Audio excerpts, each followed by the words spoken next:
आज हम बनाने जा रहे हैं हरमन कार्डन, जिसका मॉडल नंबर है AVR151/230। इसके अंदर ये डेड पीस है। मल्टीपल इशू हो रहा है, कभी स्टैंड बाई ऑन होता है, ऑन नहीं होता है, और जब स्टैंड बाई ऑन होता है तो फिर आगे फ्रंट पे डिस्प्ले वगैरह नहीं आती है। तो इसको हम चेक करेंगे। सबसे पहले हम इसका पावर सप्लाई को चेक करते हैं कि पावर सप्लाई में क्या इशू है।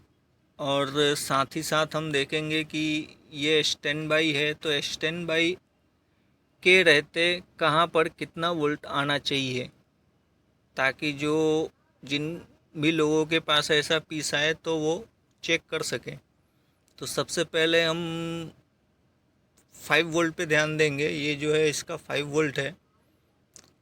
कंपलसरी है स्टैंड बाई के लिए, सिस्टम को ऑन करने के लिए आता है। फिर सेकंड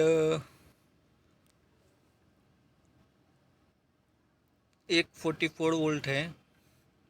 ये 44 वोल्ट क्या काम करता है, कहाँ जाता है, ये मैं आपको आगे डायग्राम पे समझाऊंगा, डायग्राम के हिसाब से भी। फिर आते हैं कनेक्टर के ऊपर। ये 1.9 वोल्ट है। ये ध्यान दीजिए ये कहाँ पे आता है और क्या काम करता है। पिन नंबर ये एक साइड से, उल्टे साइड से करेंगे तो लास्ट भी हो सकता है, वो मैं डायग्राम पे समझाऊंगा। Pin number 2, 3, 4। 2 और 3 जो है बैकअप ऑन ऑफ है, अदर सप्लाई को ऑन करने के लिए। ये 5 वोल्ट है पिन नंबर 4 पे।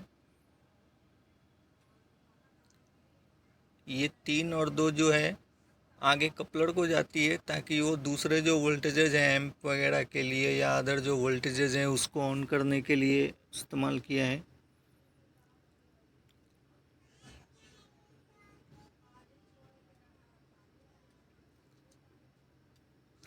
ये जो वोल्टेज है, कभी मैं एक बार प्लग निकालता हूँ, लगाता हूँ, फिर कभी आता है कभी नहीं आता है। तो वो भी देखना है हमें कि वो ऐसा क्यों हो रहा है।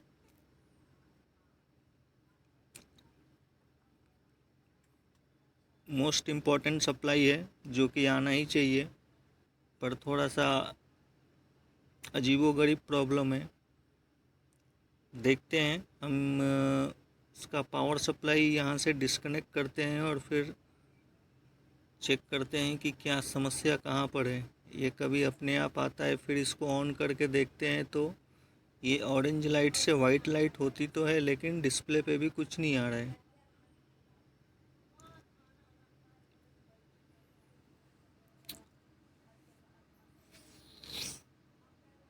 फिर ये ब्लिंकिंग में चले जाता है। दैट मीन्स कि ये प्रोटेक्शन भी हो सकता है एक तरीके से।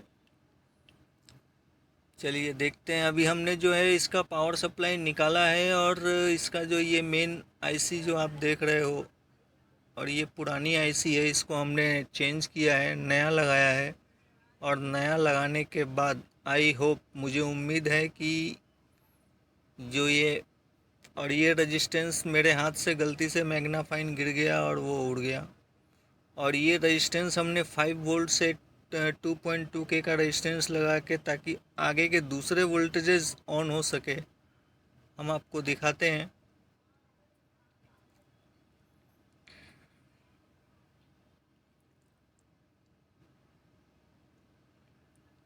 ये इसके 5 वोल्ट,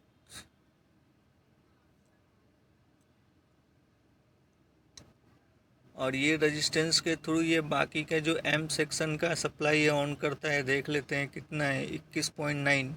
ये ज़्यादा आना चाहिए थोड़ा, 25, 24, 25 आता है। और ये जो है -22।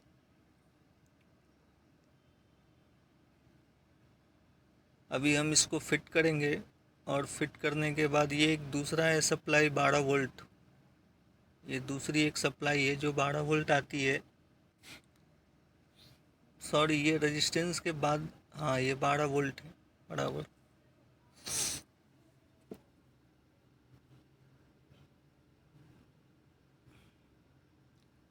अभी हम इसको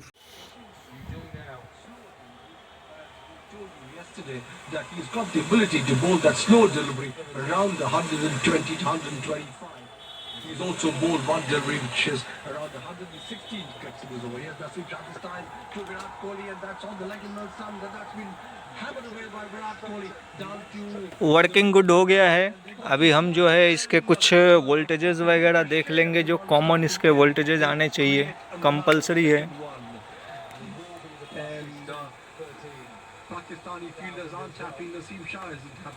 इसके तो मैंने पावर सप्लाई में पहले ही दिखा दिए थे। सबसे पहले हम चेक करते हैं, स्टार्ट करते हैं यहाँ से। ये जो है 5 वोल्ट टू 3.3 वोल्ट, और फिर हम आते हैं यहाँ 5 वोल्ट। फिर ये सेक्शन को देख लेते हैं 7.5, 3.3। ये कुछ कॉमन वोल्टेजेस हैं जो आने चाहिए। 1.8,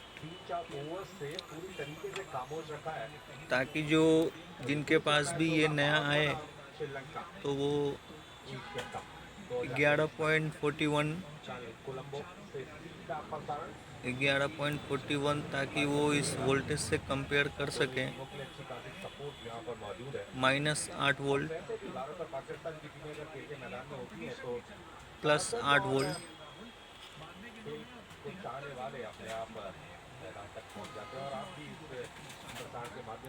1.2 वोल्ट,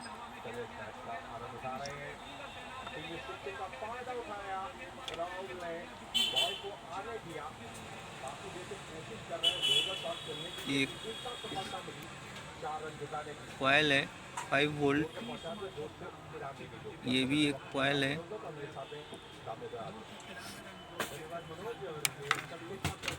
अब आ जाते हैं इस तरफ, ये कॉइल के ऊपर 3.3 वोल्ट। ये सब HDMI सेक्शन की तरफ जाते हैं। अभी हम इसको फिट कर, डायग्राम के हिसाब से हम आपको समझा देते हैं कि हमने क्या क्या किया इसके लिए, तब जाके फाइनली हमने इसका जो है IC चेंज किया था। तो आ जाते हैं पावर सप्लाई सेक्शन में। ये है इसका पावर सप्लाई सेक्शन, और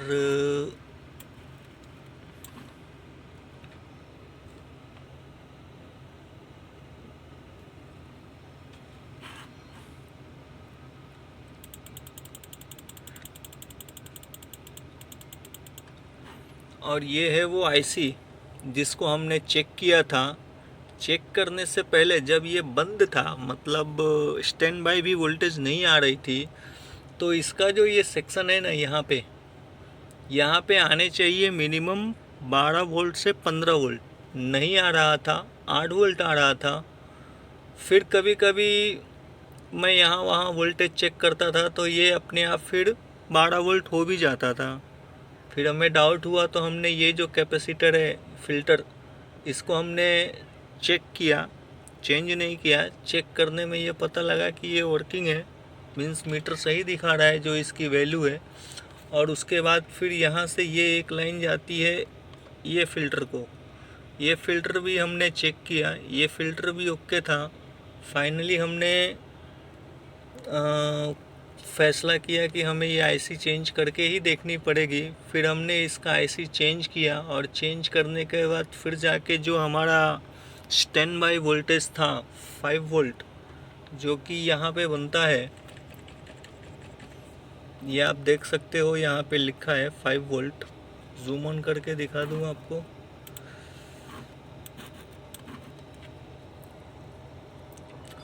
तो ये नहीं बन रहा था, कभी बन रहा था, कभी नहीं बन रहा था। फिर हमने जब ये IC चेंज किया तो ये प्रॉब्लम सॉल्व हो गई और ये वर्किंग गुड हो गया। अब बात कर लेते हैं इसके कनेक्टर पे। कनेक्टर के कुछ वोल्टेजेस जो हमने आपको बताए थे,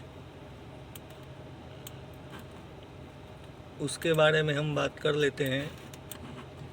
जैसा कि हमने आपको वो जो 1.2 वोल्ट आ रहा था पिन नंबर 1 वो उल्टा चेक कर रहा था, वो पिन नंबर 15 था, 1.2 वोल्ट आ रहा था यहाँ पर। और ये कहीं लिखा भी हो शायद, कहीं लिखा हुआ नहीं दिख रहा है। पावर डाउन पे 1.2 वोल्ट था। और ये जो है अपना एम्प VCC ऑन जो मैंने बोला था 2 और 3, तो ये एम्प VCC ऑन यानी कि एम्प को ऑन करने के लिए सप्लाई सिस्टम कंट्रोल से आती है। ये पावर हाई है, ये पावर हाई भी कहाँ जाती है आप देख लो।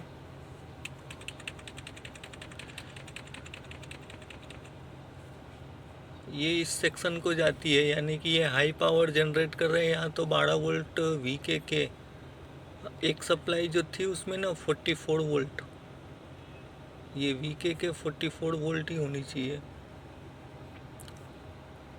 और ये उसको, हाँ, हाई वोल्टेज जो VK के वोल्टेज है, जो 44 वोल्ट आपने चेक देखा था 44 वोल्ट, ये हाई पावर, ये यहाँ से इसको ऑन करेगा।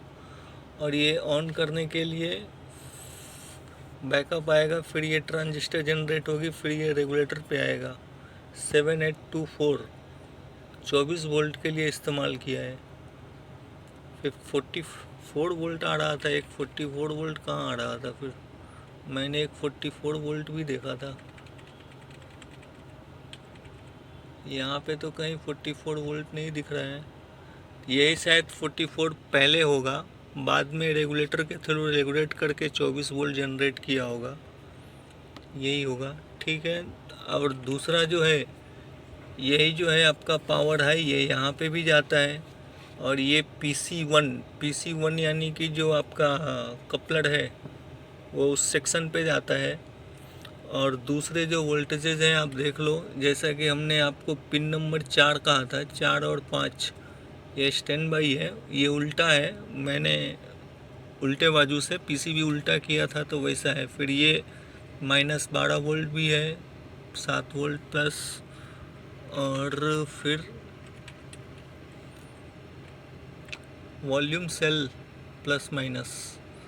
और जो मेन एम्प का जो सेक्शन है, एम्प के ऊपर एम्प का, हाँ, ये VK के आप देखो, VK के यहाँ लिखा है ना, जहाँ पे हमने 44 वोल्ट देखा था, ये 44 वोल्ट ये होगा, 38 लिखा हुआ है। और जो एम्प ऑन होता है, एम्प होने के लिए इसका +45 -45 लिखा है, लेकिन उधर तो बन रहा था कितना 25 वोल्ट के आसपास लेना चाहिए था ऑन होने के बाद वोल्टेज, मैंने लिया नहीं, इधर 45 लिखा है, मे भी उधर 45 बनता हो। या फिर उसमें सप्लाई का कुछ रहता है, जैसे कि ऑन ऑफ वॉल्यूम को हम हाई लो करेंगे तो वोल्टेज वेरिएस भी होता है। ठीक है।